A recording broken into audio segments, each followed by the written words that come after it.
Before we start the show, I want to quickly plug our socials. Follow us on Instagram at bestyever_pod.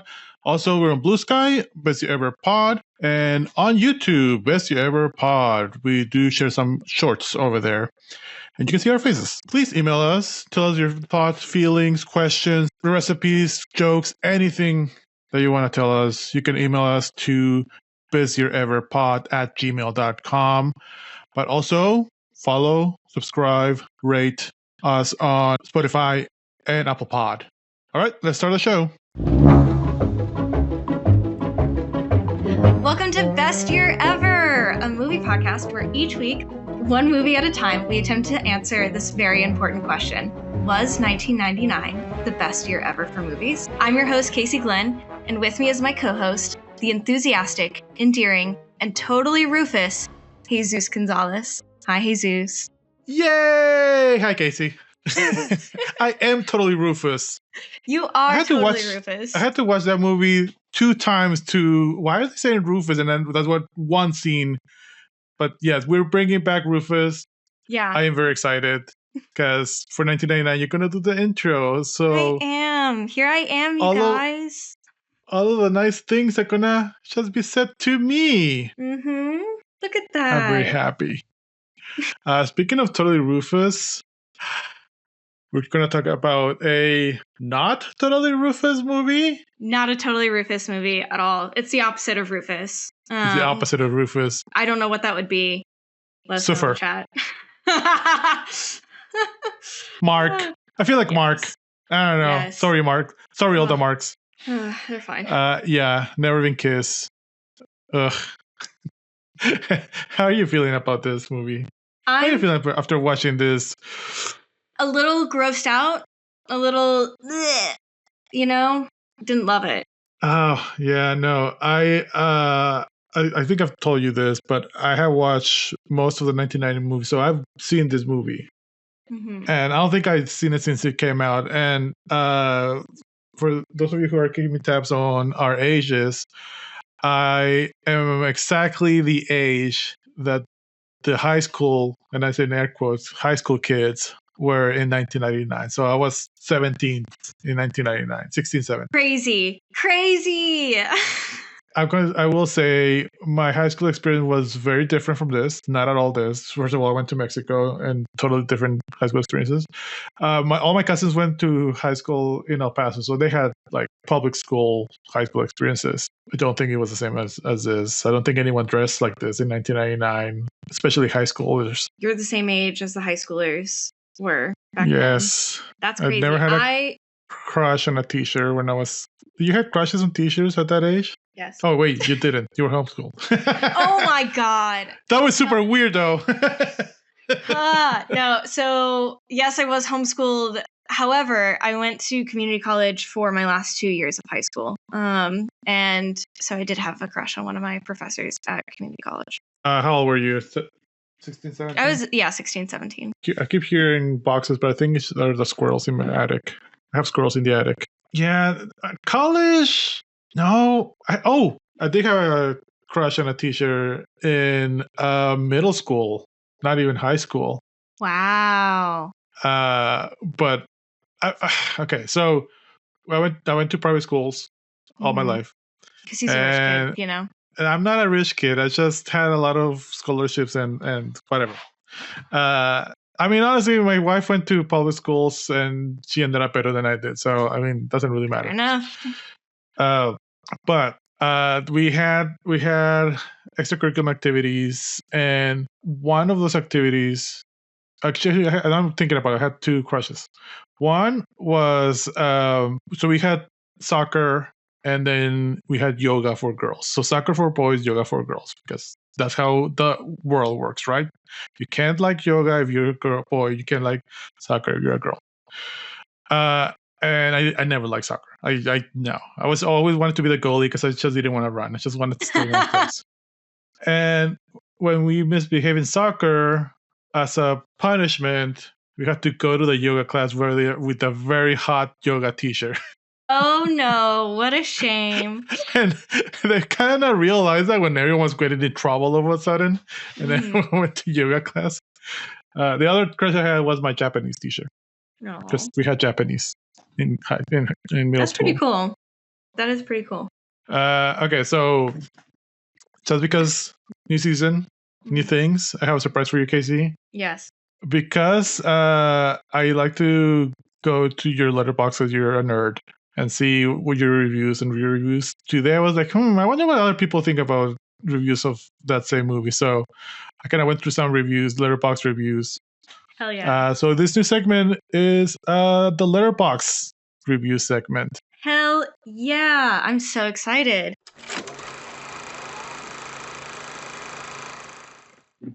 Why didn't you think of this? I know. This is my bread and butter. Are you kidding me? Okay, so I'm not going to read a lot of them. I'm just going to read a few of them, the top ones, top popular reviews. And oh boy, the reviews for Never Been Kissed. Should I say the name or nah?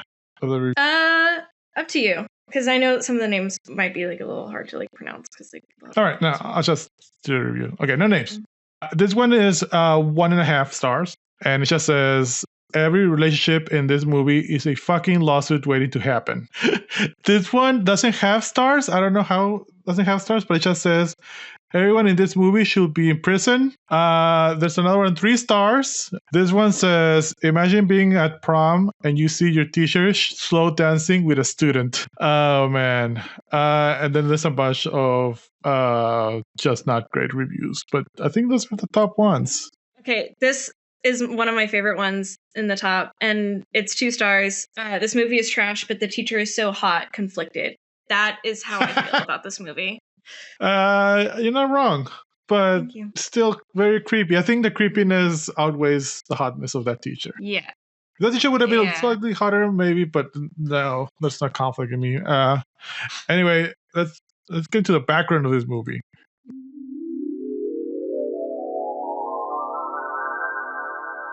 Never Been Kissed, with a budget of $25 million, box office of $84.6 million, so fine. Directed by Raja Gosnell. And I kind of went and searched who this director was. Because, what type of director makes this kind of movie? What else has he directed? So Raja has directed, and let me know if you know any of these gems, Casey. Mm-hmm. Home Alone 3. Oh. And then Never Been Kissed. And then after that, Big Mama's House, Scooby-Doo 2, Monsters Unleashed, Beverly Hills Chihuahua, The Smurfs 2, Snow Dogs, and a bunch of others that I don't really know. Okay, so we understand what his niche is. Yep. Awkward, weird, sexy, but it's too weird to be sexy kind of movies. Yes. It was edited by Deborah Chaite and Marcelo Sansevieri, starring Drew Barrymore as Josie Geller or Josie Grossi, Michael Vartan as Sam Coulson, David Arquette as Rob Geller, which I know this guy since forever, and I just realized this time around that he's a brother of Patricia Arquette. Obviously. That's so funny. Only because I just watched Severance, so I had Patricia Arquette in my head. Lila Sobieski as Aldis. Aldis? I had a huge crush on Lila. Oh, Lily. Lily? I think Lily. Anyway, really? Yeah, huge crush. Huge crush. It's so dumb that she was a nerdy, ugly girl. Anyway. The amazing Molly Shannon as Anita, and the amazing also John C. Reilly as Gus. Those two should have been the stars of this movie. Oh my god, the casting choice, it's so brilliant. I would have never thought of it myself. It is truly just Molly Shannon and John C. Reilly. I thought they absolutely killed in their respective parts. But a few fun facts to open us up into the story. So this was Drew Barrymore's first film for her own production company, Flower Films. So we love to see a girl boss in action. This was also James Franco's film debut. He's in this movie for a little bit, which is interesting. Boo. But yeah, I saw him. He was just chewing gum. Yeah, he fucking sucks. Lily Sobieski was originally offered the role of Kristen, but she opted to play for the role of Aldous, instead finding that the character was more interesting. So I thought that was cool because, okay, so their characters, it's Kristen, Kirsten, and whatever. I don't remember the last one's name. Yeah, and Jessica Alba, she's in this too. She's Kirsten. And she looks amazing. Yeah, obviously. Like she's not a 17-year-old though. Nobody here looks like a 17-year-old except Lily, who actually was 17. Yeah.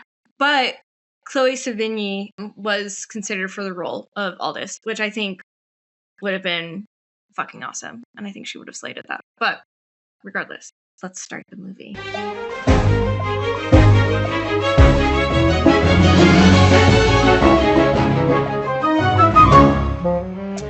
Don't know who that is. She is like known to be this like sort of pop culture icon, but like low key, more so in the fashion realm. Oh, I know who she is. Yeah. I'm glad she's not in this movie. Interesting. Very interesting. Okay. Just because I don't want her in this movie. Okay, let's start the movie. Okay. So Josie Geller, Drew Barrymore, is a highly intelligent, pedantic, and lonely copy editor for the Chicago Sun-Times. Josie desperately wants to be a reporter and constantly sends story ideas to her boss, Gus, John C. Reilly, who appreciates her eagerness but does not believe she is up to the challenge of being a reporter. Josie is disillusioned with her life and avoids other people, which puzzles her promiscuous coworker, Anita, played by Molly Shannon. One day during a staff meeting, the tyrannical editor-in-chief, Rigfort, played by Gary Marshall, rest in peace, assigns her a report to basically be an undercover writer at a high school and help parents become more aware of their children's lives. And he does this because he's saying he didn't realize his son had a peanut allergy and realized that more people need to be aware of their kids' lives. Sounds like a personal problem. This premise, first of all, worst actor ever for the boss. I did not like his character. I feel like he knew what kind of movie this was, though. He did not take it seriously. Yeah. She was just hamming it up. Second of all, okay, maybe not, but I feel like he would be too old for a high schooler as a kid.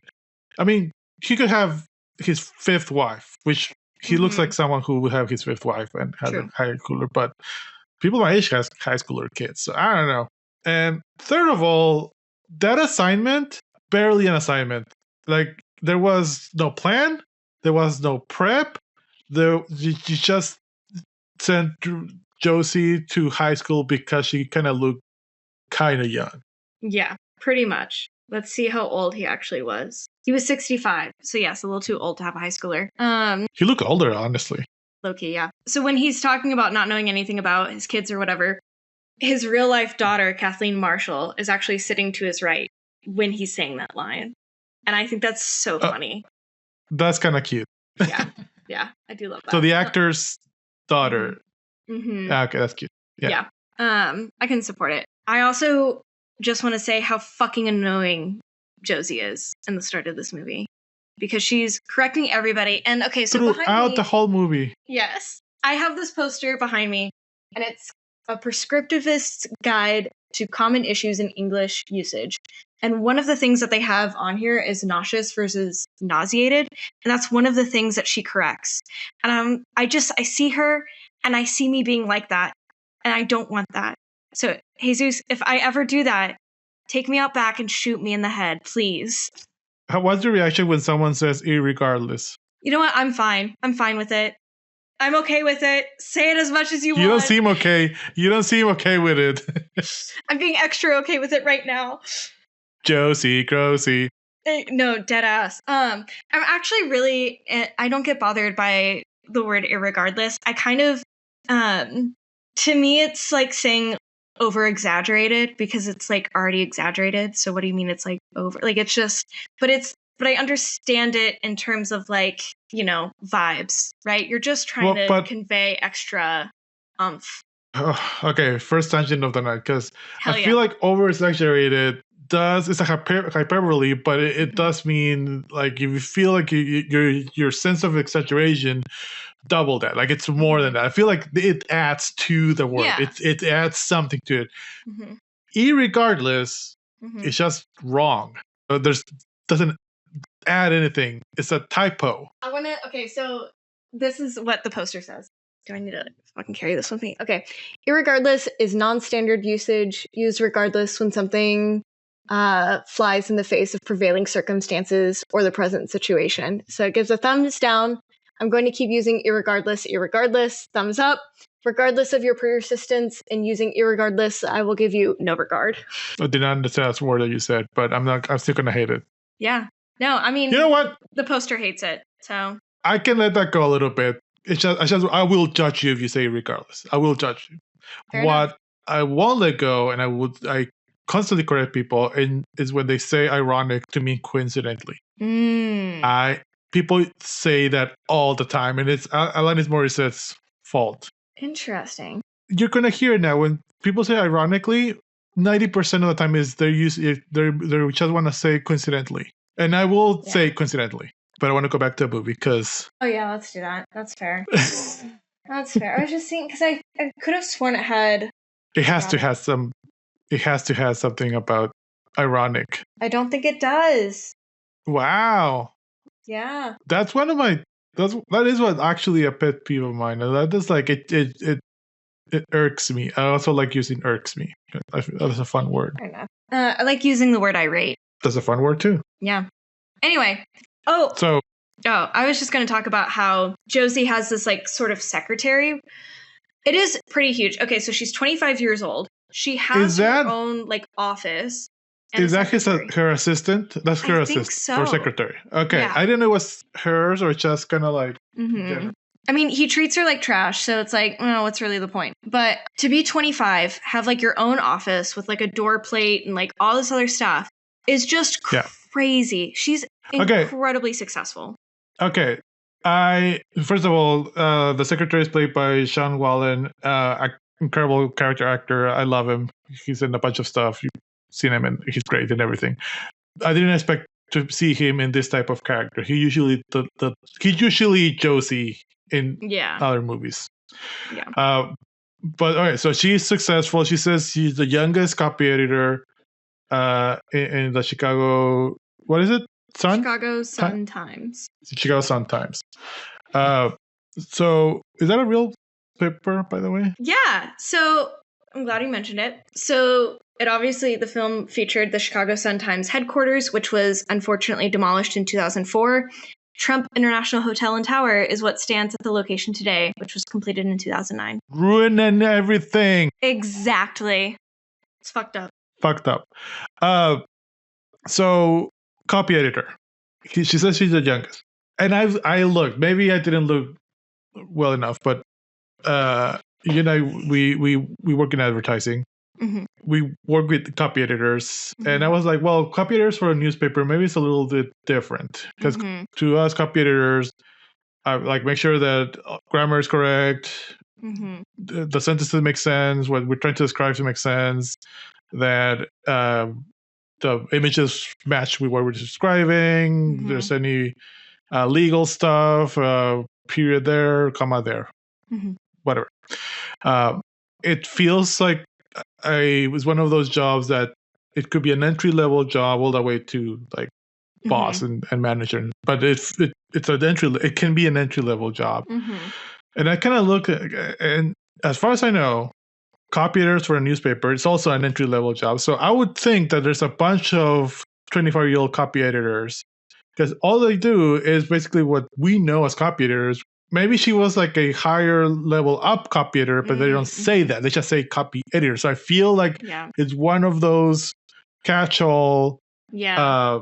Like I feel an editor is different than a copy editor. Yeah, very different. So I think they meant editor. Or, they just don't care. Yeah, I think they just don't care. Which is a little bit sad. Because I think if you say copy editor to the layman, makes more sense. Yes, I agree. To like someone not in advertising. Yeah. To the normies. Or maybe their company has junior copy editors, and she was the youngest one to make that jump from junior to regular. I don't think he's that young. Sorry, Casey. Okay, what'd you say fuck me for? Rude as hell. But also, speaking of crying, great segue. She makes a little speech before she gets the assignment about how she's never been kissed, and she's in the break room with Anita. Also, Octavia Spencer is in this movie. Yes. So she's there with Molly Shannon and Octavia Spencer before they were crazy. Them. And she's making the whole kind of out of the blue, tearful description of what she thinks he might feel like being kissed for the first time, because obviously never been kissed is the title of the movie. That was very weird. I feel like if a coworker starts crying about what they think, it's a coworker who's 25. Like, I am judging because this feels like a 14-year-old could say this and it'll be fine. Yeah, not a 25-year-old. Yeah, it's weird. Imagine Emma going to lunch with you and just making this speech. No matter how much we love her, it's weird. Yeah, I'd be like, get a life.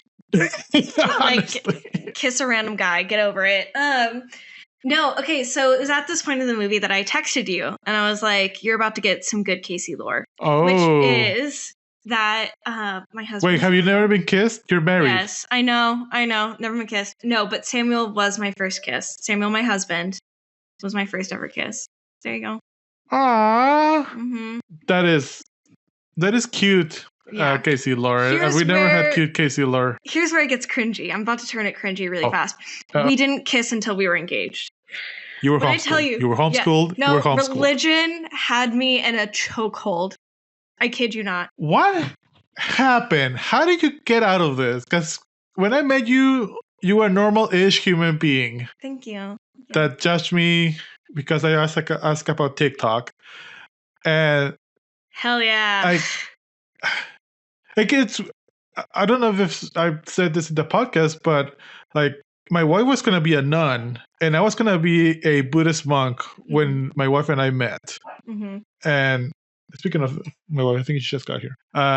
It was a different type of religion and spirituality from my end, and from I feel like Nidia was more closer to you because I was her first of many things. Haha. So you two, innocent little flowers. Samuel and I ruining people. I know. For God and religion. Straight up. No, I've had people from our old church that we went to like give Samuel and his family like the stink eye when they see him because of this like sort of idea that he corrupted me. He turned me liberal. What a shame. He's a liberal one. Hold on. Let me see what my dogs are barking at. Mm-hmm. We might hear some barking. Yeah, all good. But it's fine. But there you go. There's the Josie-lore. Yeah.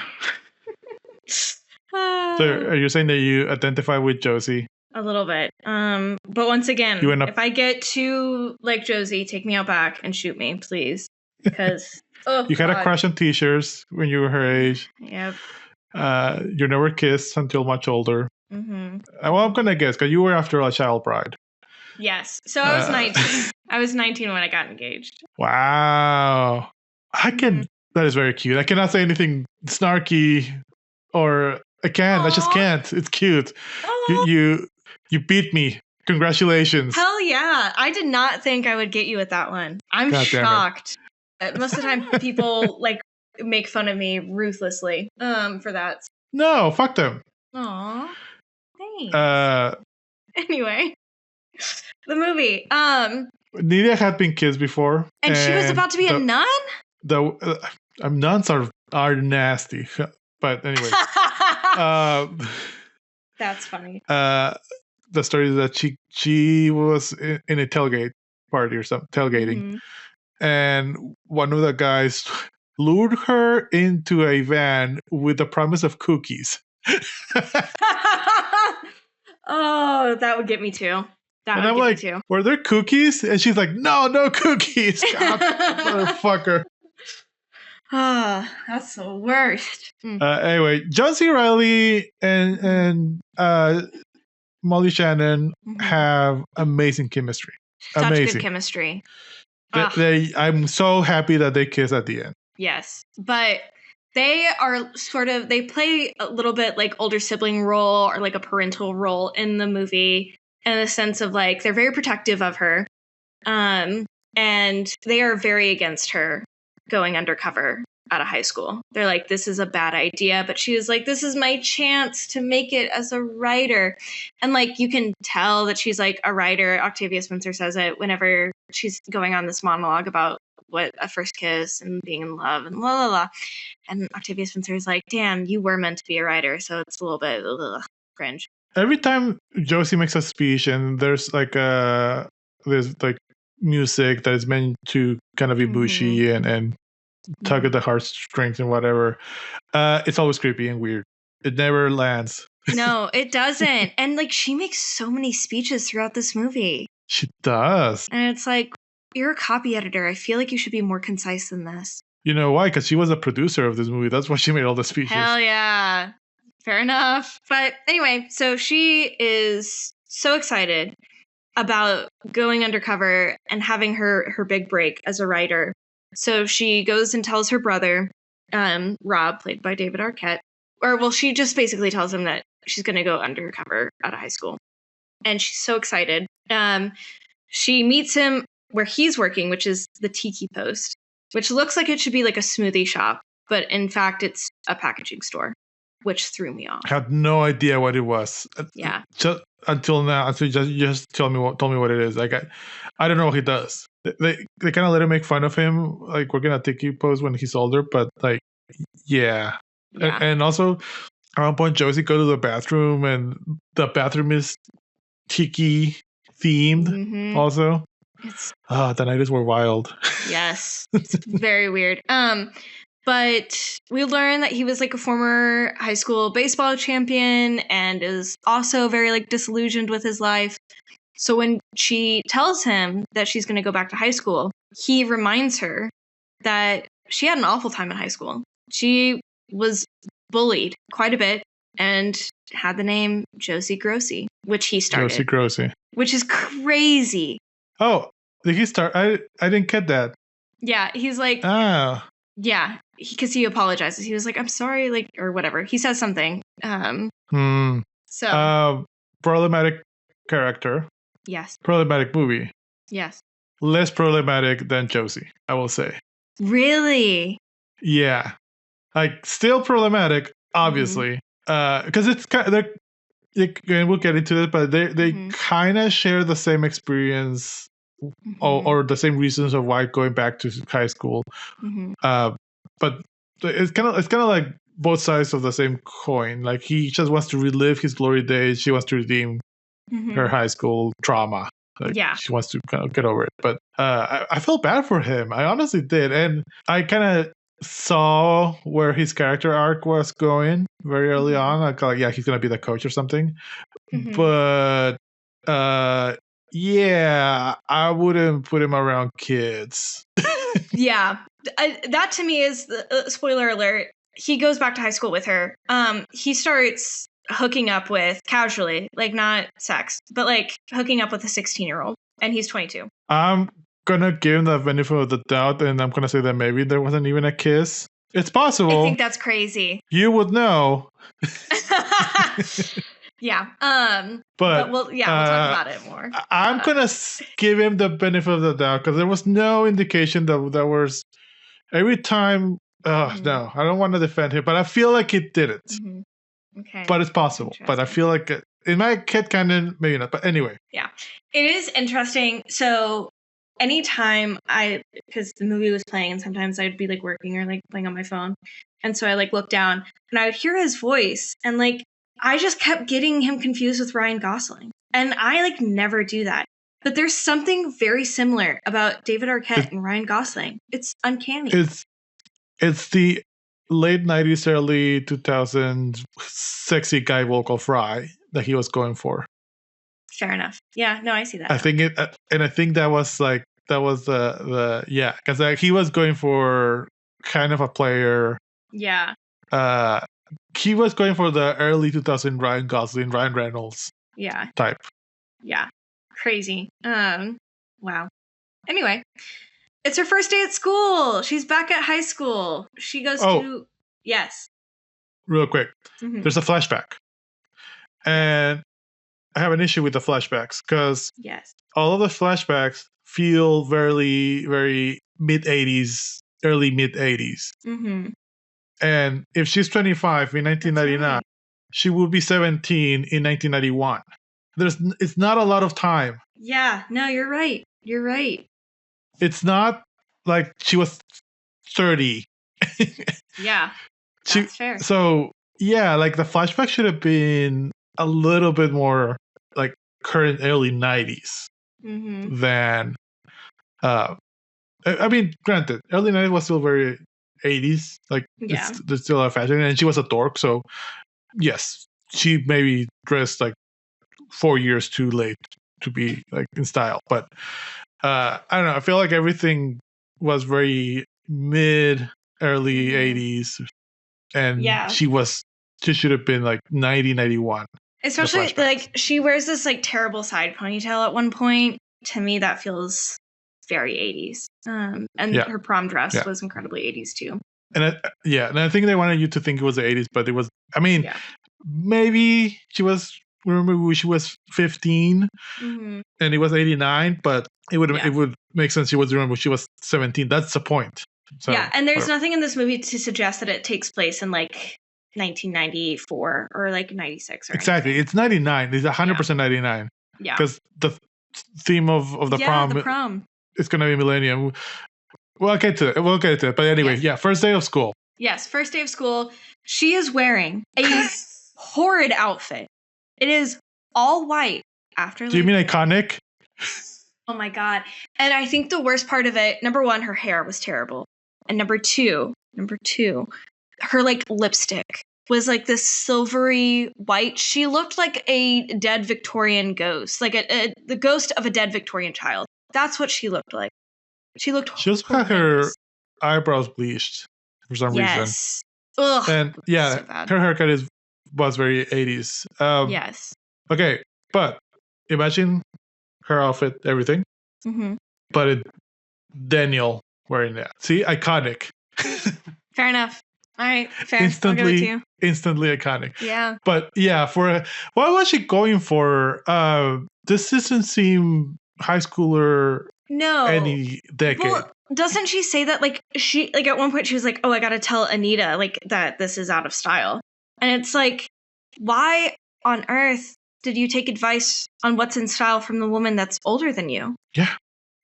Also, there was no glow up or whatever montage in this movie, and there should have been one. I feel like. Yes, we didn't have one. You're right. That's what this movie is missing. It's missing a glow up montage. But she gets to school, and there's like a metal detector and all of that, which is a thing that I never experienced. I didn't have that in my school. Interesting. I also didn't have in my homeschool. Or any that doesn't exist in Mexico. That does not exist in Mexico. It's a lot safer than here, honestly. Fucking crazy shit. Yeah. Wild. Anyway, they take the nail file. Because it's a weapon, which was very funny. Yeah.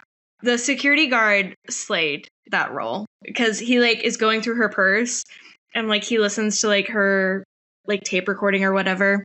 He just like plays it really well because he's so serious. But he's a coach too, right? Maybe. I think so. Okay. I'll take your word for it. But immediately Josie like fucking reverts back to like her geeky persona. She's late to one of her classes and is forced to wear a sombrero as punishment by her eccentric menopausal teacher. First of all, racist. Second of all, I would rock that sombrero. How fucking dare you? I love that. But it's also funny because Guy, who is the high school hottie, Guy comes in after her and like does not get punished at all. Like immediately like switch over the sombrero. He should be wearing the sombrero. This is true. Now. Did not even think about that. Also, you want me to ruin him forever or make him better? I don't know. Yes. With you. He's 100% a Mac Boyle. He's a Mac Boyle from It's Always Sunny. That's where I recognized him from. Oh, okay. My God. He's not, I don't think, but he 100% is.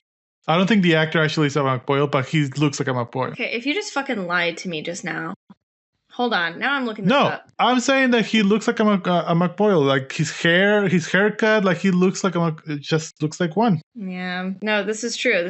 But I'm fucking looking this shit up. Jeremy Jordan, that's his name. Yeah, I don't think he's ever been in It's Always Sunny. Ugh. He actually hasn't been in many movies. Damn. I'm sad about that. Ugh. Okay. But yeah, no, sorry to disappoint you, but he's 100% a McBoyle. Like he just looks like one. Yeah, he does. He absolutely does. God damn. I can't unsee it now. Anyway, you're welcome. Yep. So she immediately like fucking goes speechless when she sees Guy, and it's like, girl, get your shit together. This is cringe. Creepy. We don't love it. We go to lunch. She has a very awkward situation with, and now here's the third person's name: Gibby, Kirsten, and Kristen. 3 of the mean popular girls. And okay. Missed opportunity. And if this was a slightly edgier movie, if it was the 3Ks, it would have been the KKK. Fucked. Yeah. And then the joke would have been that they have no clue. Exactly. That is a bad thing. They would just advertise the KKK. Oh my god. That missed opportunity. Yes. But whatever. Ugh. Damn. She like fucking spills chocolate milk on herself. She starts rhyming about Guy and his like name and like whatever, and is being cringe as hell to the point where he asks her if she's in special ed, which that's kind of funny. Really funny. Okay, you skipped a very important part because after the menopausal teacher, she goes to the English class with the groomer. Now? With the groomer, yeah, that happens before lunch. No, because isn't her friend Aldous in that class with her and like shares the textbook, or is that like the next day? I think that's the next day. Okay, yeah. Because I'm looking at right after the what was the other class? Spanish? I don't know. But the quirky teacher class, which I like the teacher. I like teachers like that. She goes with the very creepy, because he immediately is looking at her very inappropriately for a high schooler. Yes. Immediately. The English teacher fucking clocks that shit immediately. He's like, you're not like other girls. You're mature for your age. Are you sure you're 17? He absolutely says that. And it's crazy. Okay, so this is funny. Going back to Guy really quick. Josie is considerably older than her high school crush, Guy, in this movie, right? She's supposed to be 25. He's supposed to be 17.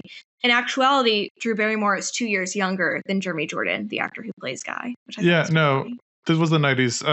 30-year-old high schoolers. Hell yeah. We love to see it. But no, you're right. This is when she meets Aldi. Is her name Aldi? Aldi's? Or whatever.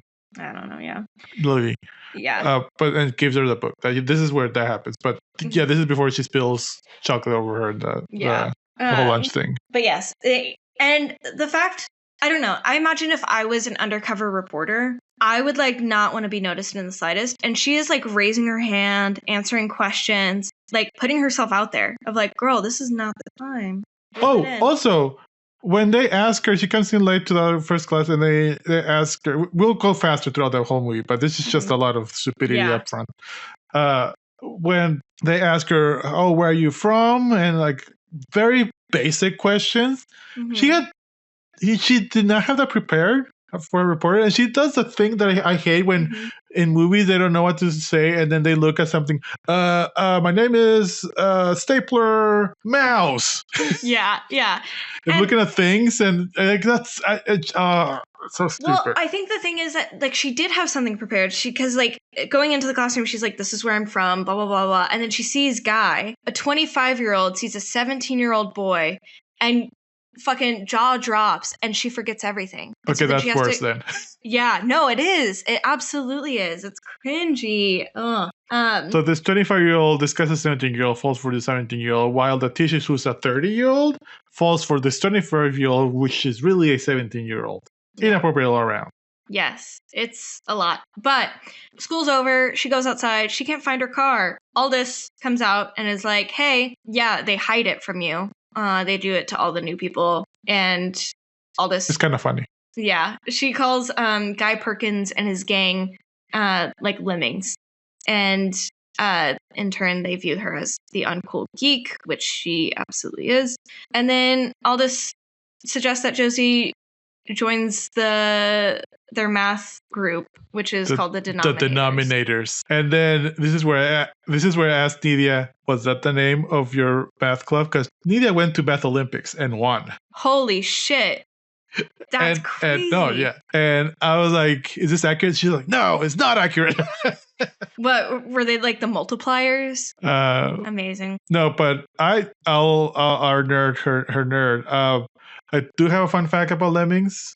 Mm-hmm. And if you want me to destroy your childhood and everything, I can tell you about it or not. I don't really know what the fuck lemmings are, so. Oh, okay. Then that's fine. Well, when you know the saying, right? Like, you know when she's saying a lemming, do you know what she means? I just assumed it meant like fucking idiot or something. Oh, okay. Oh, that's me. Is it an old timey thing? Am I old now?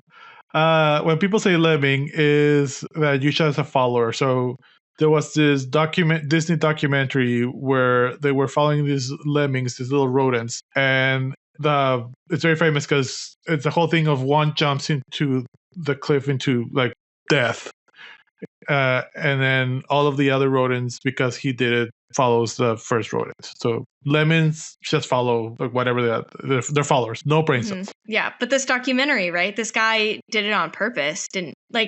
Isn't that the story? So they staged it. Like nothing. Like lemons are actually real rodents who obviously know how to survive because they're alive right now. And they staged the whole thing. They were in a sound stage. They threw lemmings off a cliff. They just kill a bunch of them for this fake documentary from Disney. So fake news always. Oh my god, that's nuts. Anyway, this is to me one of the most unrealistic parts of the movie. So clearly, Josie, when she went to college, she probably was an English or journalism major or what have you. They ask her if she's good at calculus, and she says yes. I'm sorry, there's not a world in which you are an English major and you're also good at calculus. It does not exist. There is no Venn diagram. No, you can't be good at both. I feel like there's a trauma that you're packing right now. Are you not good at calculus, Casey? Casey, are you not good at calculus? I am shit at math. My math GRE score, is nuts. Truly. But this is high school calculus or math. I feel like, but you know what? I've always been good at math and calculus. I'm good at more complexity math theory than actually doing day-to-day math. Gross. But I will say this: the most realistic thing, the thing that I bought the most of this movie, other than Molly Shannon and Jesse Riley's chemistry, is the friendship between Aldi and Josie. I think they had good chemistry. I believe that friendship. Kind of weird because it's a 17-year-old hanging out with a 25-year-old, but I kind of thought that friendship was kind of cute. I believed it. I liked it. Yeah. I see it becoming like a mentor-mentee thing, and I think that's adorable. Yes, which is hopefully what happened. But yeah, they tried to again air quotes ugly up Lily, and they just couldn't. She was very pretty. What can I say? Tall and pretty. I don't know. Okay, I'm really nervous about when we get to awards, so I have to go ahead and spoil it for you now. She's gonna get my worst actor award. Oh no, it's fine. Okay, perfect. No, she didn't do much. No. Okay. She's just pretty. She's very pretty. I just want to make sure. I was like, oh my god, are we going to fucking fight about this? And to be clear, this is 17-year-old Jesus who had a crush on her when she was 17. We're both 17. Aww. I'm not thinking right now this 17-year-old girl in this. Oh, yeah, no. Pretty. Yeah. To be clear. Fine. Yeah. We're the same age right now. The actress and I. We're the same age exactly. Oh my god. That's cute. Okay, so. But they find the car. Yes, they find the car. They're playing the fucking Simpsons theme song in the background. I love this scene. This is my spoilers. This is going to be my favorite scene. Want a movie that does it with Family Guy now? Where's that? I want the Family Guy theme just in the background of some random ass fucking movie. Yeah, honestly. Ugh, what a shame. So she, I don't know. She hangs out with. She's fine. She has found her little group, but her group are the boring kids that don't get invited to shit. And so she doesn't have a story. Quick friendship montage. Yes. She, surprise, doing great in English because she's already fucking finished college. So high school English is going to be easy breezy. She becomes a top student in pedophiles class, and she recites a romantic excerpt from Shakespeare to Sam, her teacher. And she has a terrible, horrible flashback to when she read a romantic poem aloud in class to her high school crush, who was a popular boy named Billy Prince, and he was very amused by this. Of course, she got bullied for it. Surprise, surprise. Do you want to know a Jesús-lore? Yes. So this thing happened to me in middle school. You read a poem, or a poem was read to you? I was reading the poem, and it was more for like it was an assignment. It wasn't me reading to someone specifically, but I was reading this poem, and I practiced, and I was excited. And the girl that I liked, front row, I looked, it was laughing at me, and I cried, and I left the classroom. And then my teacher went after me finish it here with me, and I finished it like, good job, got an A, cool. And then he like, you can hang around and go back if you want to. And I went back, and that's it. And I didn't do any public anything for a while until like fuck it, I don't care anymore. So that got fixed really quick in high school. So sad. The second time that I cried in front of everyone in high school was actually a good cry, because we won two very, in the high school system, prestigious awards back to back that nobody's ever done. And I just kind of crashed, and then everyone hugged me. So it was a good cry. But yeah, for this middle school one was exactly that. So that's so sad. Casey, are we Josie? Yeah, we are. We'll both go out back and shoot each other. Anyway, so she reads this poem aloud to Billy Prince. She thinks that he's like, I don't know, he's fucking laughing at her. She doesn't get it, which is crazy. But later on in the library, her friend, we're still in the flashback, her friend Sheila delivers the news that Billy Prince wants to take Josie to the senior prom, making her dream come true. Which is, I don't know, Josie, if you're so smart, why the fuck did you believe that shit? Why did you believe this man would want to take you to prom? He just laughed at you. I feel like I can kind of see there's like, I mean, obviously we're trying to say book smarts versus, street smarts, but I don't know. I think they want you to believe that she's that optimistic. Because she was like, really? Why? And they're like, all right, then she just went with it. Yeah. Who was the friend? She looked very familiar. Oh, I don't know. Oh, wait. I've seen her in things. Okay. She's just been in a lot of things. She's also kind of a character actress. Okay. That's cool. So, flashback over. She is out and about, hanging out with Aldous, and they encounter Guy Perkins and his gang at a local hangout called The Court, where promiscuity and underage drinking take place.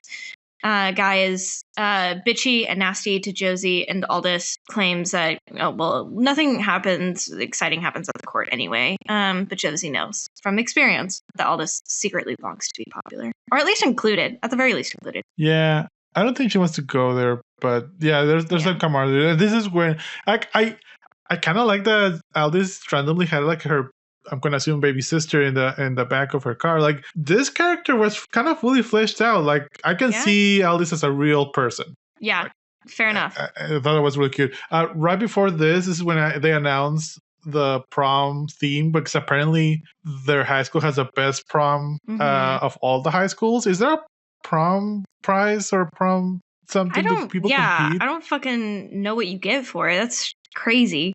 And you can't have the same like. Also, themes. It's 1999. Do you really think Millennium is going to be a unique theme Truly for 1999 prom? Yeah. That's so dumb. But yeah, Guy's very mean to all these. Yes, very mean. I guess maybe that happened on a Friday or some shit, because it's Saturday, or I don't know. She's back in the office. That part made no sense to me. Sometimes she would just be back in the office. Maybe they work over the weekends. And Gus loses his shit on her because a rival paper exposed the truth in the court and the dealings going on there. And she could have done that. The Tribune? Yeah, the Tribune. And she could have done that if she wasn't such a fucking loser. And I like him as a boss. Yeah. Well, I mean, no, but like, yeah. He's a stereotypical, like, I feel like Spider-Man is going to be singing behind him like, at one point. Like, it just feels like that type of newspaper. Yeah. So he arranges for her to wear a hidden camera that will report back information to Gus, which is sketchy as hell and probably very illegal. This was a 90s, man. There was no, like, filming minors without the consent. Yeah. Crazy. Like, that reviewer is right. Everyone here should be in prison. Or at least a lawsuit. Ugh. They start fucking streaming it. Like, it's a goddamn... Like, she was the first Twitch streamer. Or, like, daily vlogger. Because everybody in the office is not fucking working. They're watching her go throughout high school. I guess at one point during this, Josie recites some Shakespeare. Anita hears this and then grows unhappy with her promiscuous lifestyle. And starts giving a little look-see to our man Gus. And that's where we're at with that. Was that it? I just thought she just always... I thought she always kind of liked Gus. They definitely had some fucking chemistry at the beginning. Yeah. He's jealous. Because there's... Okay, so there's this great line in the beginning. Because Josie's a fucking loser. So Anita comes in and is like, I went on a date with this guy. And then Gus comes in and Josie's like, Anita had sex with this guy. And Anita's like, I didn't say I had sex with him. She was like, of course you had sex with him. Come on. Like, you're a whore. Is basically how she treats Anita. And then Gus is like, HR, blah, blah, blah. And she was like, you would, like, you're, like, if you go to HR, it's only because you're upset that, like, I went on a date with this guy and not you. And I was like, slay. Like, look at her go. We love to see it. Yeah. I loved everything about Gus and his office. Like, his wardrobe, everything. Anita and Gus was the best and only good thing about this movie. Yes, I fully agree.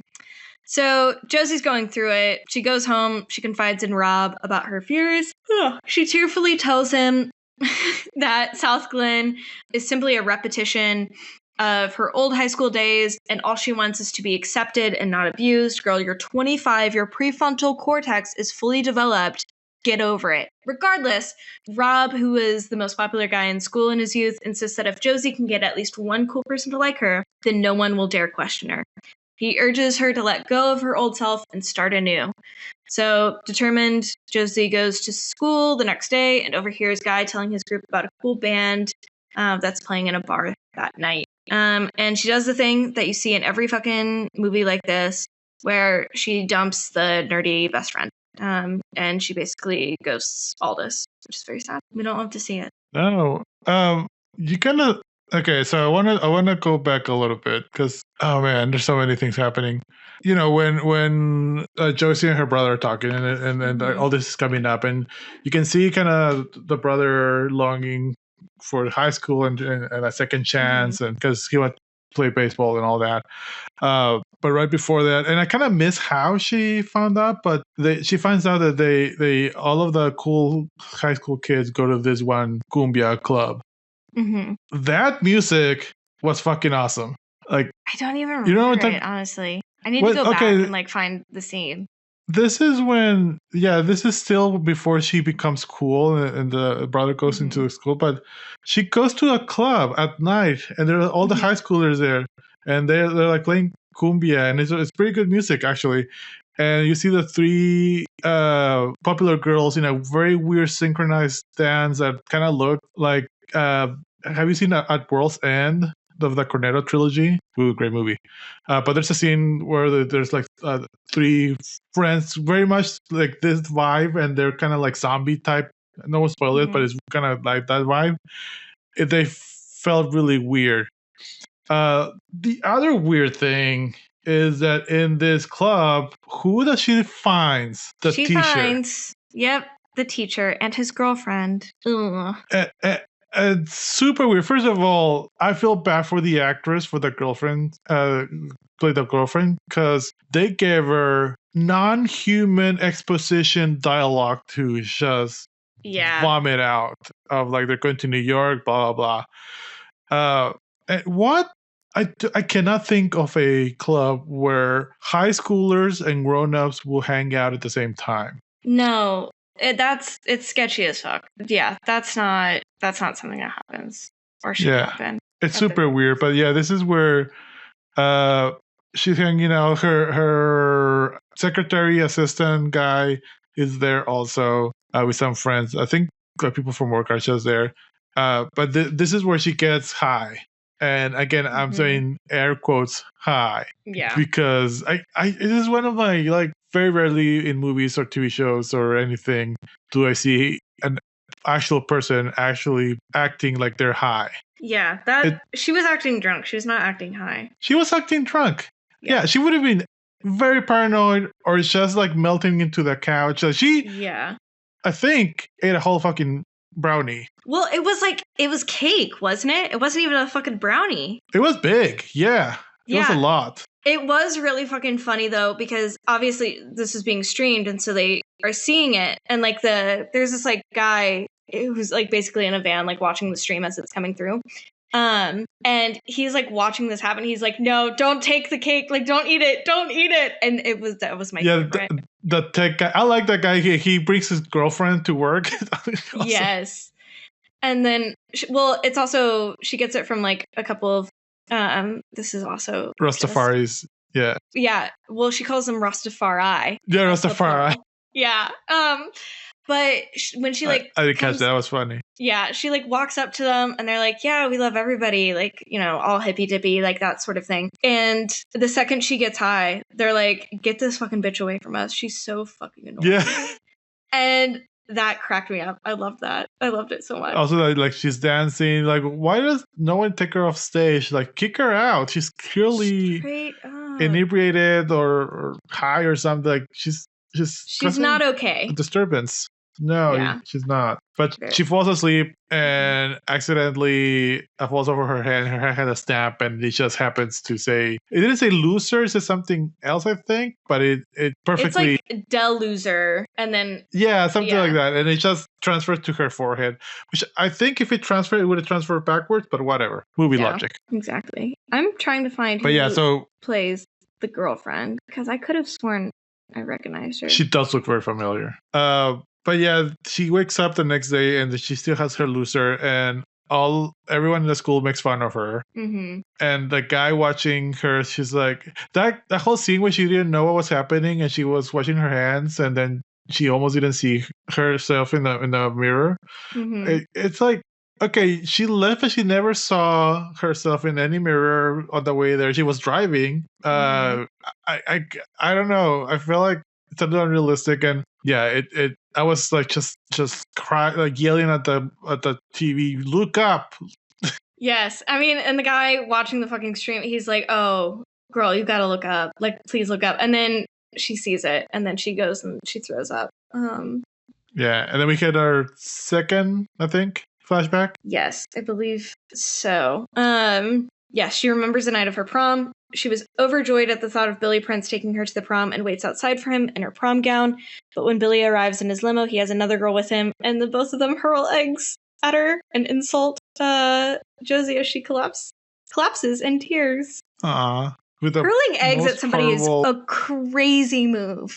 Like, that's just insane. I don't think I've ever done that in my life. I'm trying to think, but I don't think I've done. It's good. I've done it to houses. I haven't even egged a house. I've never thrown an egg before. Especially not in this economy. But regardless. Eggs were much cheaper.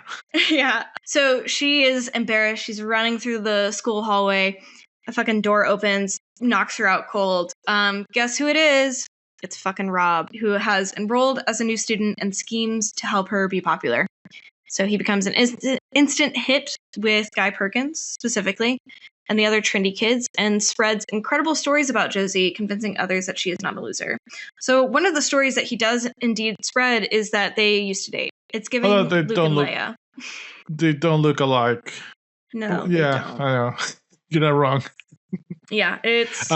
spoilers for your sister-in-law. Yeah, I know.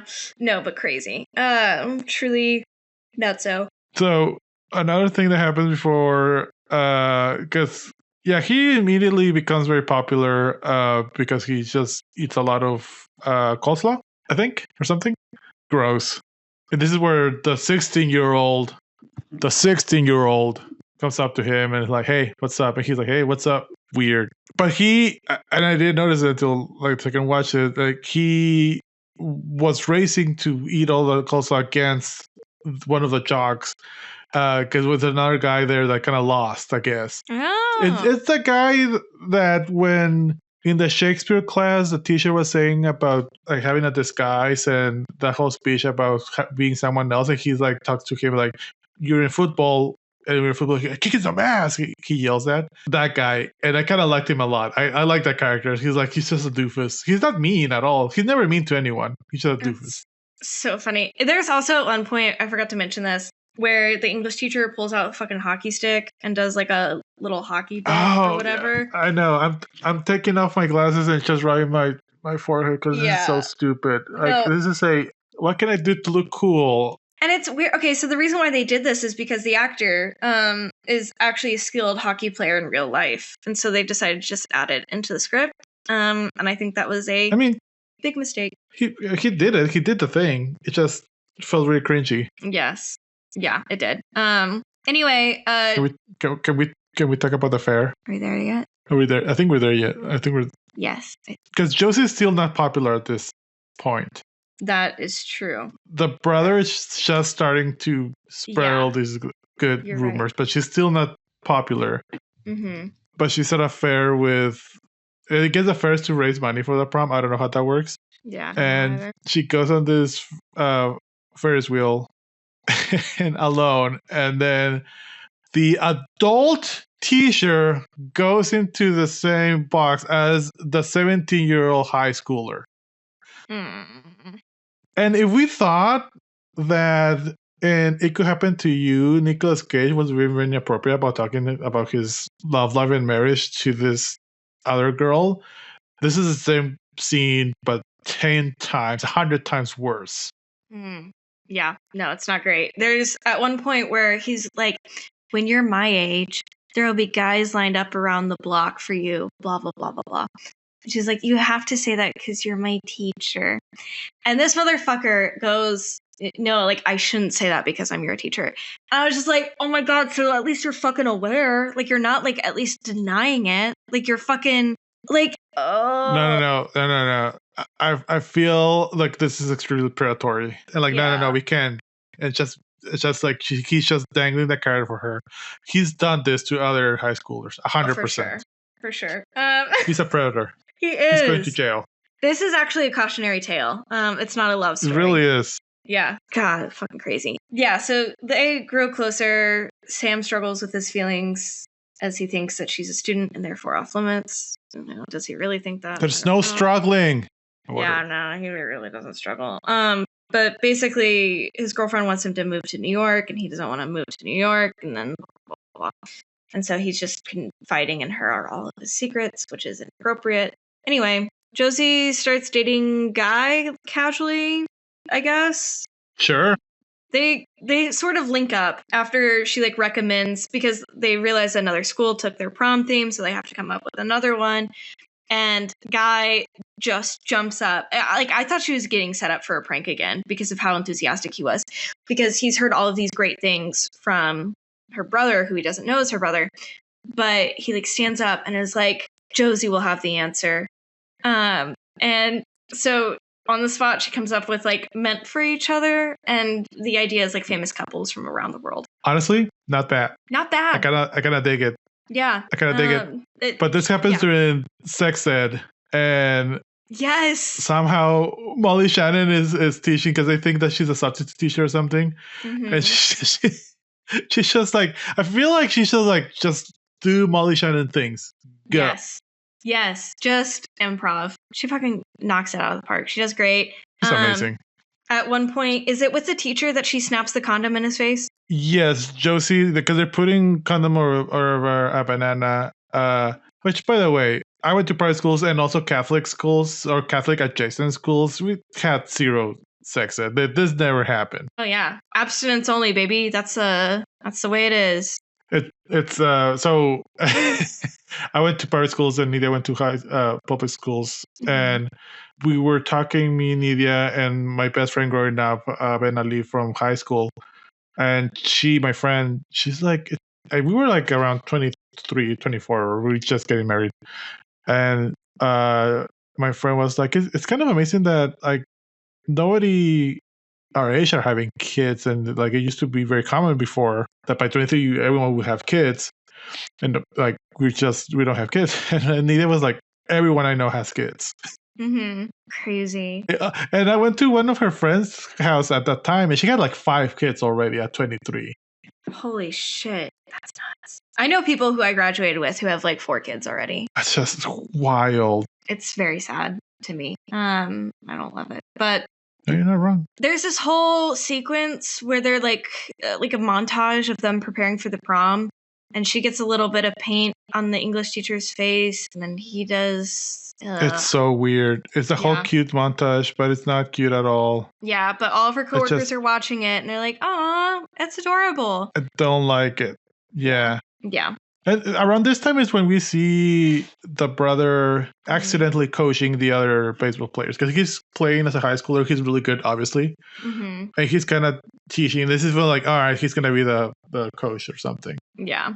Yeah. Did we get to the party yet? I think we are at the party. Okay. Yes. Yes.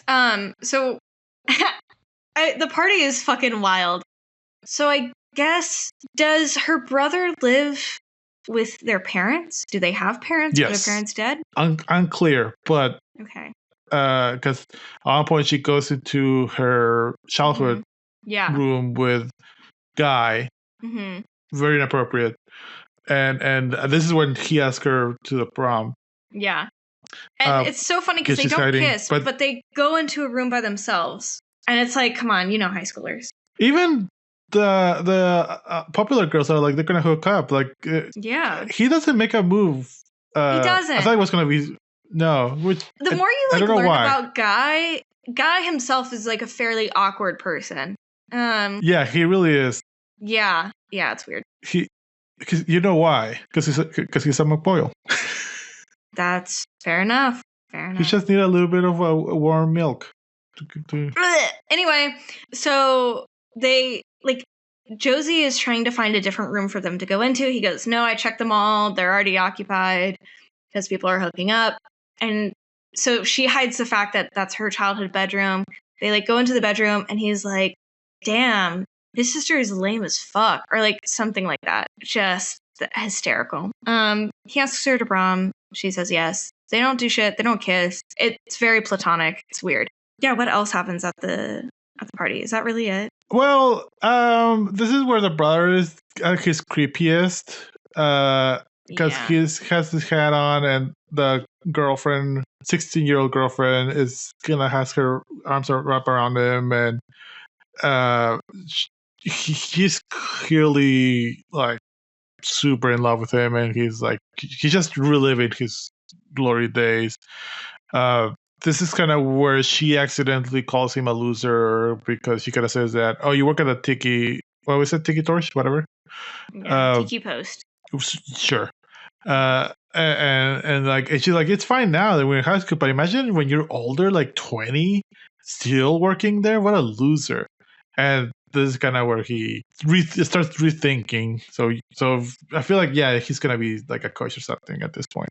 Yeah. At some point in this, she gets nominated for prom queen, and then after watching the cute little montage of her and the English teacher getting paint on each other's faces, Gus basically tells her to write a story about the teacher falling for a high school student. Yeah. Because somebody has their fucking wrong screwed on right. Yeah, no, that would be a great fucking story. Are you kidding me? But guess what? She has feelings for him, so. Yeah, also, it would probably be illegal. Maybe? I feel like. Yeah, that's but still, that is, he's right. That is the story. He's clearly a predator. Do that. Yeah. But and it's I think it's around here where the teacher, I don't even remember his name. Sam. Sam tells Josie that she's a great writer. She should go to, what is it, Princeton or something? Princeton or Duke. Like, he's getting her interviews at schools. Yeah. Mm-hmm. It's. I mean, I know what they're going for. Like, she clearly is a good writer, or we led to believe so. Because then she reads her article and it's not great, and so he's encouraging her. But it's the way the whole thing's set up, the way it's lit. It's. I mean, it's a rom-com, but it's not. It's weird. Yeah, it's very weird. There is at one point where she's talking to Aldous and she's like asking Aldous like where she wants to go, and she's like, "Oh, well, I'd like to go to Northwestern," and she goes, "Oh, I went to Northwestern," which cracks me up. Just that little slip there was very funny to me. But the school dance is here. Her and Josie and Guy are going as Rosalind and Orlando from Shakespeare's As You Like It. Shocker. And her brother is going as a pantsless Tom Cruise from a movie, Jerry Maguire. Is that what it was? Or what is it from? What is he? I'm not going to tell you because how fucking dare you. He even says it. It's not Tobey Maguire. Go educate yourself. I said Jerry Maguire. He's Tom Cruise from Jerry Maguire. Is that not true? No! It's Risky Business. Oh. Anyway, so... This is like 15 years earlier in Tom Cruise's career. Tom Cruise has been around since the early 80s. It's fucking wild. Yeah, he's creepy. I don't like Tom Cruise. Anyway. He's very creepy. So they're all at the prom. Is this a prom or is this a costume like party? It feels like more like a Halloween costume party than a prom. Some people are literally dressed up as dinosaurs. There's some village people, and I don't get it. There's Mary and Joseph. Because it's famous couples. And so you have to look like the couple. I get that, but like I feel like now, I mean, I never went to the prom because there was no proms where I went to, but I feel like it would be famous couples, but prom-manized. Like yeah. A little bit more glammed up to be like if it's Risky Business, a little some I don't know, bedazzled underwear. Yeah. Like something more prom adjacent. Yeah, like there's a couple that's like Adam and Eve, and so they're just like wearing like leaves. And then like there's a couple that's like Mary and Joseph, which is like you would not want prom photos in those outfits. So yes, actually, now that I'm like thinking about it more, this is maybe not the best prom idea. Anyway. So yeah, she gets voted prom queen, yay! And then her and Guy dance, but then at some point she dances with the teacher, and then the teacher is about to confess his feelings for her, which is weird, very sketchy at the prom. While that is happening, she sees that Guy is dancing with Aldous, and they actually look really fucking cute together. Except it's a ploy. The three fucking minions, Gibby, Kirsten, and Kristen, are about to pour dog food on her, which is random. And so in the middle of like Sam's confession, she stops him and she knocks the dog food out of their hands and it lands on them. And then the live footage cuts off. So none of her like coworkers can see what's happening anymore. Because they're all very invested at this point. They're all staying late night at the office, just watching everything happen. Also, did that technology exist for this kind of streaming? It feels like very advanced for the time. I don't know. Especially for a paper. Yeah.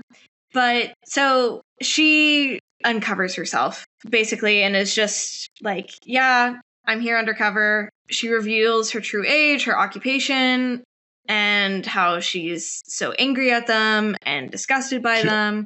She also outs her brother for no reason. I mean, yeah, what'd you say fuck me for? Yeah. But, also earlier in the prom, this is where I think you're crazy to think that they haven't kissed, because her brother is talking to his 16-year-old date, and she's like, I think I want to go all the way tonight. Yep, that's a good point. That's a very good point. Fucking creepy. I feel like I just like David Arquette. No, me too. And that's why I'm trying to justify it. But he's a fucking creep. It's the Snape problem. Snape has zero redeemable qualities in the books. Yeah. We just like him because of the actor. Like it's just he's cunty. Him. Well, in the movies. Yes. But she's just like, she fucking roasts the popular girls, which is like, you're 25, get over it. She's like, you're so mean and blah, blah, blah, blah, blah. And she praises Aldous for her kindness. Josie warns the students, which she should tell herself this, that who you were in high school means nothing outside in the real world, and urges them to be themselves. Seriously. She leaves, and Sam is hurt by her lies and states that he wants nothing to do with her. Sam, first of all, I think her speech, again, there's music trying to make her sound like, I don't know, like romantic, heroic, all that. It's just creepy and weird. By the end of her speech, Aldi claps very profusely. She's inspired. Everyone claps. Nobody would in real life clap. Did you notice that Sam, the moment Josie says, I'm 25, Sam bolts? No, straight up. Disgust. And they try to cover this up. So, like, the movie, the writing isn't as, like, shitty to make it seem, or to, like, basically their workaround is that she kind of says something to imply that she's writing a story about Sam. And that's the reason why he's disgusted, technically, in the plot. However, I wanted to see all of my all caps. They're minors. That's so no.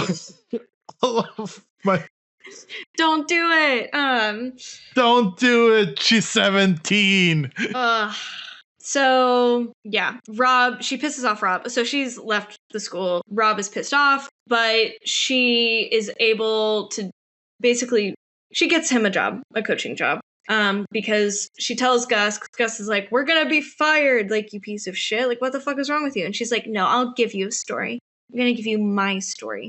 I don't think she actually says that, but that's basically what she says. No, yeah, because at one point, their boss, like the weird cookie old man, tells both of them if she doesn't produce anything, he'll fire her boss also, John C. Reilly. But like, he sent this copy editor or editor, whatever, with zero plan, zero story. It's just like, just go to high school. And I feel like she kind of ends up writing kind of this, but the plan should have been the high school experience in 1999. That should have been just the article. And it wasn't a super exciting article. Yeah. But like, I feel like that was the article. It's fine. It is really funny because I think it's the Tribune again that like comes out with an article the next day of like, undercover reporter reveals herself at the prom, and so it's like kind of funny, right? The Trib, as he calls it. Yes. So that cracked me up. But she is like, I'll write my story, and so she writes down her experience. In it, she admits that, okay, this is where I get a little bit pissed off. She says she's never really been kissed. What the fuck does that mean? Either you have been kissed or you haven't been kissed. And she like puts a little modifier there. And it really like undercuts like the seriousness, you know? You're not wrong, because it's either never been kissed or not. Like, yeah, 40-year-old version. That's very clear. Yes, exactly. Like, and actually a very good movie. Yeah. I don't know if it holds up. I haven't seen it in a while. Not, but good movie. Yes. So basically the way, going back to her brother's situation, the way that she's able to get her brother a job coaching, which he really should not be allowed to do, seeing as he hooked up with a 16-year-old. But she talks to the baseball coach and she's like, what if I can guarantee that I'll get you like the top scouts here and like blah, blah, blah, blah, blah. And she uses that. And fucking ballsy as hell, because the underlying assumption is that this article that she is writing is going to be so popular that it's going to cause all of these scouts in the area to come and drop by. Fucking God, I wish I could have that confidence. So where did that confidence come from? Like, it was very out sudden. of nowhere. Out of fucking nowhere. This is the only monologue in the movie that I actually do kind of appreciate, randomly enough, where it's her article and it's talking about like the role of like the different like archetypes in high school. Okay. Is it a monologue or is it just an article? Like, it's just her reading the article. Yeah. Mm-hmm. I feel like, but it's very basic. Like, nothing she says is new or revelatory or revolutionary or anything. Like, it's just that's kind of what we know high school to be. I like it in the sense I feel of, like she didn't given any of herself in there. And that's fair. I do feel like this is a departure from like the regular sort of like high school clique conversation, because most of the time it's like cliques are bad. Like, get out of your group. And she's like, no, like there's like a social hierarchy in high school. Like this is it. Like this is the role. Like accept it. And I kind of like that take.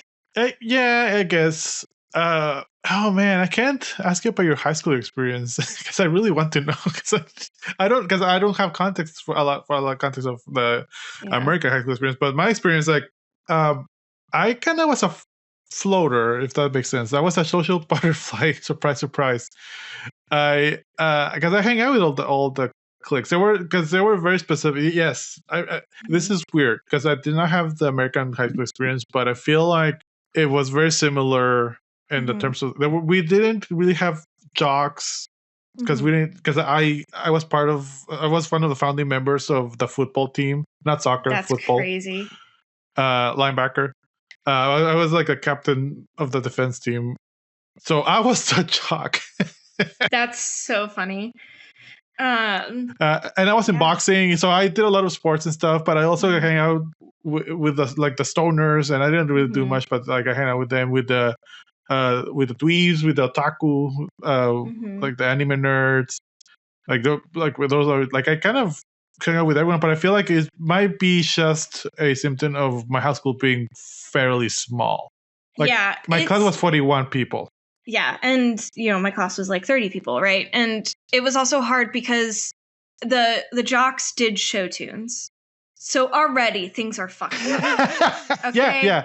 Yeah. No, it's not right. When I went to college and I went to UT El Paso, like to a public college, and I remember going into one of my first classes where there's like big auditorium. I was like, the number of people in this class are 3 times more than my graduating high school class. Yeah. I was like, I didn't know this many people existed in the world. That was very weird for me. That's so funny. Well, I gotta plug in my other laptop. But yeah, so she remarks on Guy's confidence and Gibby and Kirsten and Kristen's beauty and Aldis's intelligence, and then finally she confesses that she's in love with Sam. The entire city is moved by her story and the pain she suffered in her teens. I roll. The whole of Chicago is there. Yep. She says that she will stand in the middle of the baseball field and wait for Sam to come and kiss her if he really loves her. And so this is actually my favorite part, or one of my favorite parts, which is he's like packing to move to New York, even though he said really like this movie. Okay.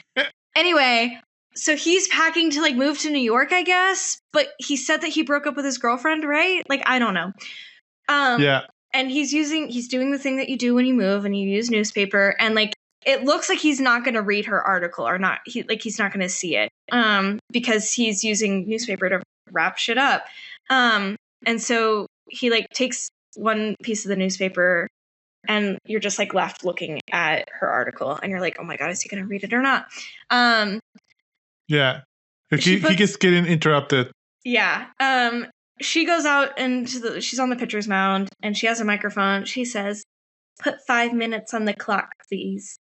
And they put 5 minutes and they're waiting, and the only baddies, Gus and Anita, are holding hands in anticipation, and they're so adorable. They're very adorable. I love it. I love that.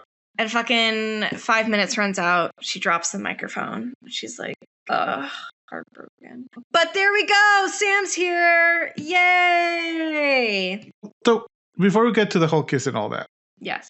I just want to point out that the article did ended up being about this teacher who fell in love with the high schooler. It did. It really did.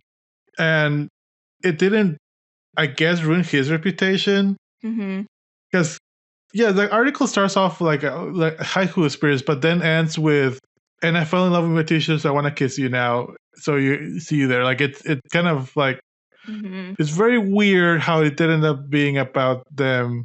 Yeah. Having to kiss. Yeah. And everyone's okay with this because the fucking 90s are wild. The 90s are wild. Also, I'm incredibly pissed off because I could have sworn, this movie is famous, right? So like you see clips of it here and there. I could have sworn, like I would have fucking bet my life on it that when he comes out on the field, the song that's playing is Kiss Me by Sixpence None the Richer. I could have sworn that was the fucking song that was playing. But no, we get some in my head immediately. Yeah. Okay, so this could be a Mandela effect. This could also be something that it could have been a trailer also. We can look it up. Because this is streaming, like we could find a DVD somewhere and maybe that was the original song and it just lost. Well, I looked it up and the fucking song that they use, the Beach Boys song, is the original song. And I'm okay. Because the song came out before the movie, so they could have used that song. And I think it's a much better choice. You said it, and in my head, like it's playing in my head. It makes sense. Yeah. I don't know. 100%. There's another rom-com around this time that they use this song. Yeah, for sure. I'm gonna find it. But they kiss. Yes. Oh yeah, they kiss, and he apologizes for being. Yeah, whatever. Yeah, and then yay, movie's over. Thank God. Well, first they kiss, and then Molly Shannon and just really. Oh yes, the most important kiss. Yes, and then the assistant / secretary and the other assistant / secretary kiss. Yeah, and then everybody's kissing. Jessica Alba and kiss, and then James Franco forces himself on a girl, and she pushes him away. So on brand. I was like, whoa. You know, the movie they predicted the future. Truly. The movie low-key ends not with that, but they actually, isn't it like the last shot showing David Arquette, like Rob, like being an assistant coach? Because like you see all these people kiss and then they fucking zoom past all of the baseball players. And then you see him with his little assistant coach jacket on. And it's like one of the last shots. And I was like, okay, I guess I think it's a lot of importance. When they're it's around this time. Yeah. Mm-hmm. I kind of like that. Like I said, realistically, keep this man away from any high schooler. This is just really weird. Mm-hmm. I think you're right. I think he definitely kissed her at least. Yeah. Thank you. Because he's creepy as fuck. Everyone here is going to jail, or there's lawsuits everywhere. Yeah. Mm-hmm. They got Me Too 20 years later hard. Yeah. They're all in jail right now. Straight up. How are you feeling about this movie? You can tell how my feelings are. I think I have one more terrible fun fact, which I would be okay if you wanted to cut this. Let me find it. At first I was not going to include this, but now I think I want to, because it's so problematic. Michael Vartan, I guess is the guy that played Sam, said in an interview that when Drew Barrymore kissed him at the game, she really kissed him with a deep, passionate kiss, which he wasn't prepared for. Because he was young and impressionable, whack word to use in this context, he started to get an erection. He was wearing very loose fitting slacks and said it was going to be a disaster when they cut. So in a panic, he stopped the kiss by yelling cut and bending over until it went away. Crazy. Okay, this is very weird because I guess it was an interview, but I actually saw the clip. I know about this. Wow. And it was at the Drew Barrymore show. It was at her show. And there's a reunion of his movies. Molly Shannon is there, John C. Reilly is there, and Michael Vartan, who plays Sam, is there. Mm-hmm. And he tells this story about how I don't think he said the word impressionable, young and impressionable. He just was like, I was single, and Drew Barrymore was fucking Drew Barrymore. Yeah. In 1999. She was like a name. So I can see how him just kissing and when after he's told that story and then I'm watching the movie, it feels weird for a first kiss. It's not cute. No, it's a very adult first kiss. It's a very adult kiss. Yeah. You know, the only movie I think has gotten a first kiss right is Spider-Man No Way Home. Or Away From Home, whatever. The one where he's in Europe and he kisses Mary Jane. And it's a very, like, that's the only one I can think of that kind of got that weird, awkward first kiss kind of thing. This wasn't a very adult kiss. This was not a cute, first kiss, no. No. And what was kind of funny that we just watched A Knight's Tale and they end very similarly. They do like the whole kiss and they kind of pan around them and it's a very obvious green screen going around the actors thing. But Night still did it much, much better. Like that was actually cute. Yeah, not that. This whole movie was weird. Yes. What are you looking up? I'm just trying to find the fucking edit. I'll find it later. What edit? Of the fucking where they use the other song because it's better. Oh. Do you want to do awards? Yes, let's do awards. Let's do awards. So we got 3 awards. We got Best Actor Ever, Worst Actor Ever, and Best Scene Ever. Casey. Best Actor Ever. Molly Shannon. She killed it. I like it. John C. Reilly. Hell yeah! Whee! Yes, we did the couple. I mean, I was gonna get to Molly Shannon, but I feel like if you give it to John C. Reilly, I'm gonna give it to Molly Shannon. Those two are the best and only good thing about this movie. I wanted to follow their romance. I wanted to see that romance. Absolutely. He's not her boss, right? John C. Reilly? No, he's not her boss. They can't be that problematic. They had to like cut it off somewhere, you know? Yeah. What about Worst Actor Ever? I mean, I already know. Yeah, it's going to Lily Sobieski. How dare you?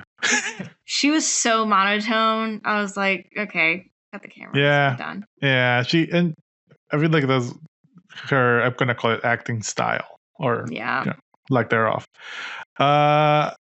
For the exact opposite reason, I'm gonna give it to Gary Marshall, who was just so over the top. He just was chewing every scenery, every sentence, every syllable.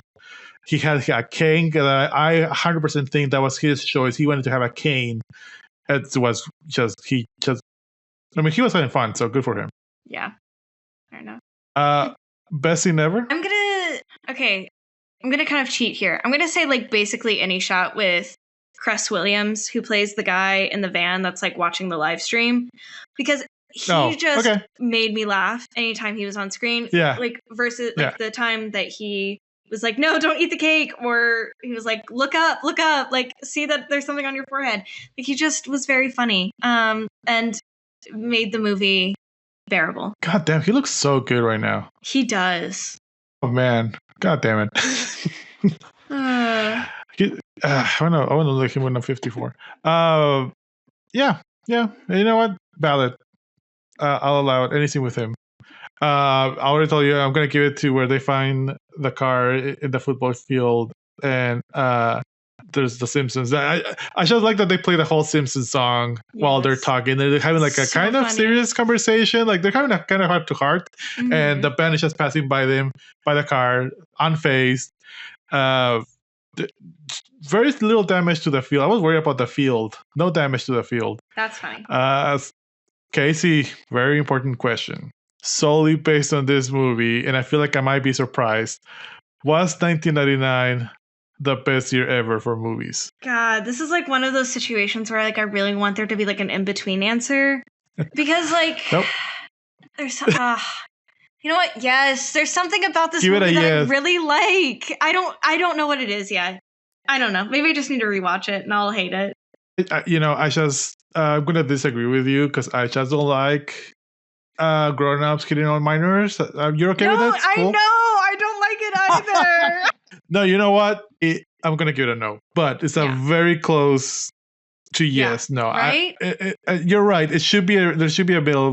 This is the rules that we put on ourselves. Yes. I think you a yes, me a no kind of balances it out. Yeah. But I want to give it a yes only because of John C. Reilly and Molly Shannon. Yes. That's the only reason. Yeah. And you know what? Pacing is a big deal for me in movies, and I think the pacing of this movie is perfectly fine. And I'm gonna say that's the reason why I like it. The movie moved I can see that. Very fast. It didn't. Yeah, I didn't see anything out of the ordinary. Nothing caught my eye when it comes to pacing. So yeah, no scene lasted too long.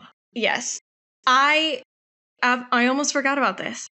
This movie by far has the best end credits sequence of all time because it's all of the cast and the crew, and it's their high school yearbook photos. And I think that is awesome. I loved that. Loved it. Yeah, you need to see more movies from the late 90s and early 2000s because that was kind of very common back then. So Okay, well, I've never seen it before, so what can I say? But no, Mhm. I did think that was cute. I also really like the intro credit graphics and the outro credit graphics. Very 60 vibes. I kind of like that. It nothing to do with the whole movie, but it was fine. Yeah. But how about we move on and see what we're gonna watch next week? 23. Yay! Sleepy Hollow. Okay. That is. Have you seen it? No. It's in my. I think it could be in my top 10 of all time movies of all time. Scary. But Christina Ricci is in it. It's not really. It's not really that scary, but it is one of the best Johnny Depp roles. Okay. Christopher Walken is in this movie. It's so good. It's so good. It has also the most orange blood you ever see. There's blood. There's a lot of blood. But yeah, I'm very excited. Sleepy Hollow. Oh, this is really good. Okay. Don't watch it in the airplane. Okay, I will not watch it in the airplane. Or do. I mean, it just. I feel like it deserves a bigger screen. That's what I'm saying. Okay. It deserves your surround sound. Like it's like. Hell yeah. Ooh, I don't know if I'm overselling it, but it's a genuinely good movie. I liked it. I always liked it. I saw it like last year. I've seen it recently, and it's good. Okay.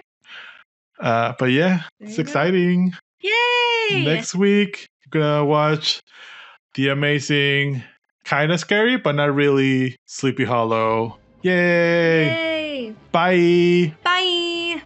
Tell us about the teacher you had a crush on in high school and email us at bestyearever@gmail.com or hit us up on Instagram at bestyearever_pod and make sure to give us a like, comment, rate, and subscribe. Also, you can find us on Blue Sky and YouTube. And if you want to make it anonymous, make it anonymous. It's fine. Yes, you can make it anonymous.